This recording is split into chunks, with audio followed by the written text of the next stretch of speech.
For this week's devotional, we're digging into more of the Old Testament to discover what the image of God really means.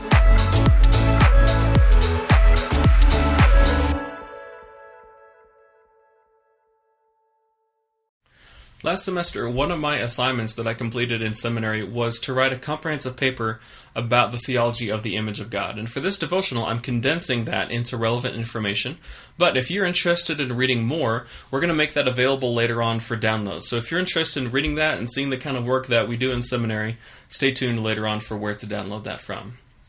Last time, in our devotional, I talked about the creation story from Genesis 1 and what we can learn from other cultures and how they use the phrase image of God in the ancient Near East. What they would do is they would create temples devoted to a god, and then they would make an image or an idol who they believed that the god was in that image, and they'd put it inside of the temple. Now, the God of the Bible can be seen doing the exact same thing with all of humanity. Humanity, is made in God's image, put in God's temple, which is the creation, and given the royal decree to rule over their section of the earth, and given the mission to bring the kingdom of God over the entire world.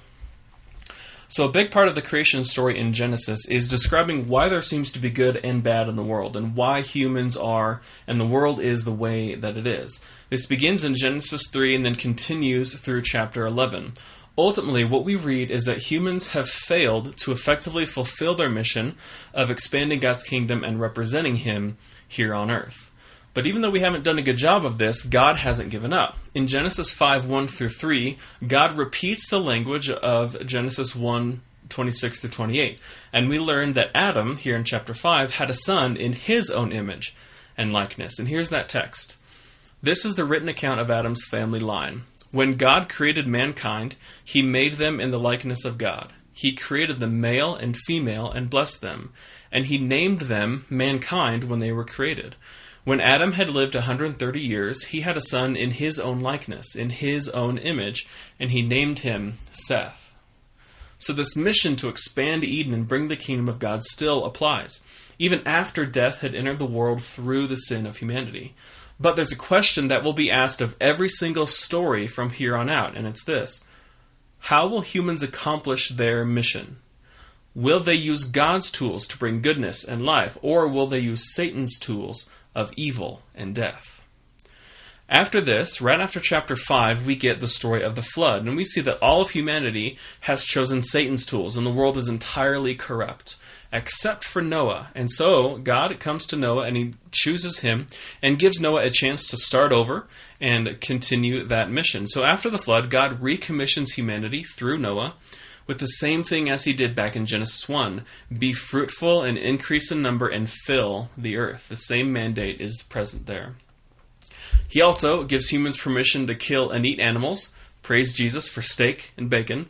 But He condemns anyone who would kill another human in chapter 9, verse 6. Whoever sheds human blood, by humans shall their blood be shed. For in the image of God has God made mankind. Now, the image of God doesn't come up explicitly for the rest of the Old Testament, but we see this blessing of being fruitful and multiplying a ton. And we see story after story where some people use God's tools and bring about life, but more often, way more often, do we see humanity bringing evil and death and using Satan's tools. Psalm 8 is a unique psalm that echoes the purpose and what the image of God is supposed to be. It's a creation psalm that praises God for making the heavens and the earth, and then in verse 5, he begins to talk about the creation of humanity. Psalm 8, verses 5 and 6. You have made them a little lower than the angels, and crowned them with glory and honor. You made them rulers over the works of your hands. You put everything under their feet. So in this psalm, we see the language of royalty and kingship. Remember, in the ancient Near East, image of God was a term that was often given to kings also of foreign nations, but the God of the Bible gave this to all humanity. We can see that we are ruling what God created. And the psalm goes on to say that humans rule over the animals, the fish, and the birds, just as God commissioned humanity in Genesis 1. Now, when we started the Calling devotional series back in January, we began in the same place because your calling and the image of God are very much the same thing because they're so similar.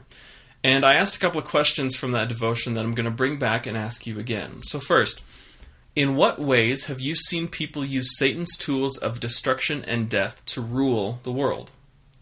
Second, how have you seen people use God's tools of creation and life to rule the world?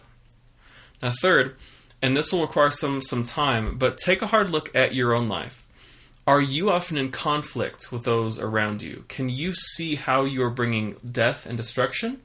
Or can you see how you're bringing life and creation by ruling your section of the world?